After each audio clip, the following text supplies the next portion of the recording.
بسم اللہ الرحمن الرحیم۔ زکوٰۃ میں آخرت کا نفع۔ یہاں اخروی منافع کا خلاصہ لکھا جاتا ہے۔ نمبر 1 روپیہ کے بدلے میں 700 گنا اجر مقرر ہے اور اخلاص وغیرہ کی وجہ سے اس میں زیادتی کا بھی وعدہ ہے۔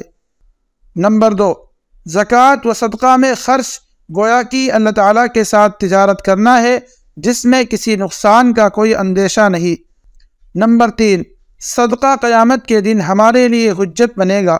نمبر 4 زکوٰۃ و صدقہ کی ایک کھجور یعنی معمولی حصہ کو اللہ تعالیٰ اپنے ہاتھ میں لیتا ہے اور اس کی اس طرح پرورش فرماتا ہے جیسے انسان اپنی اونٹنی کے بچے کی پرورش کرتا ہے تاکہ وہ چھوٹی سی کھجور اللہ تعالیٰ کے یہاں بڑے پہاڑ کے برابر تک پہنچ جاتی ہے۔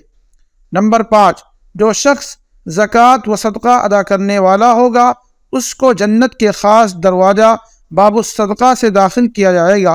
نمبر 6 7 قسم کے حضرات میدان محشر میں عرش خداوندی کے سائے میں ہوں گے، انہی میں سے ایک وہ شخص ہوگا جو اللہ کی راہ میں خفیہ خرچ کرتا ہوگا، اس طرح کی داہنے ہاتھ سے دے تو بائیں ہاتھ کو بھی خبر نہ ہو۔ نمبر 7 یہ صدقہ قیامت کے دن ہمارے لیے سائبان یعنی سایہ ہوگا، صرف 40واں حصہ۔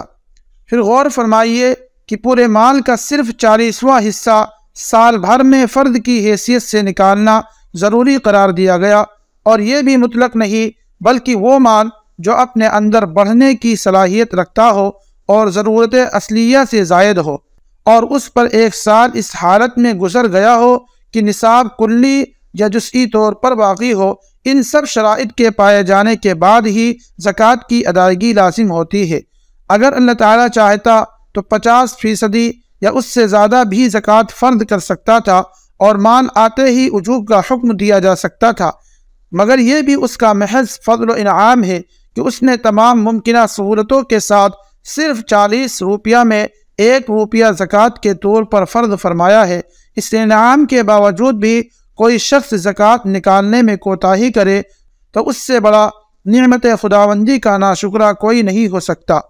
الغرض یہ چند اشارات ہیں جن سے اندازہ لگایا جا سکتا ہے کہ زکوٰۃ و صدقہ ہمارے لیے کتنی بڑی رحمت کی چیز ہے، اور جس کو اللہ تعالیٰ نے نصاب کا مالک بنا رکھا ہے اس کے ساتھ کتنے فضل عظیم کا معاملہ فرمایا۔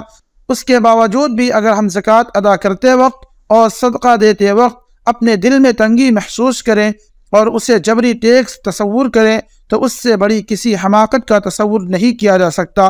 ہماری اولین کوشش یہ ہونی چاہیے کہ اگر ہم زکوٰۃ ادا کرنے کے اہل ہیں تو پہلی فرصت میں اپنے فریضے سے سبکدوش ہو جائے اور اس فرض کی انجام دہی میں قطعاً غفلت نہ برتیں اور ٹال وٹول سے کام نہ لیں۔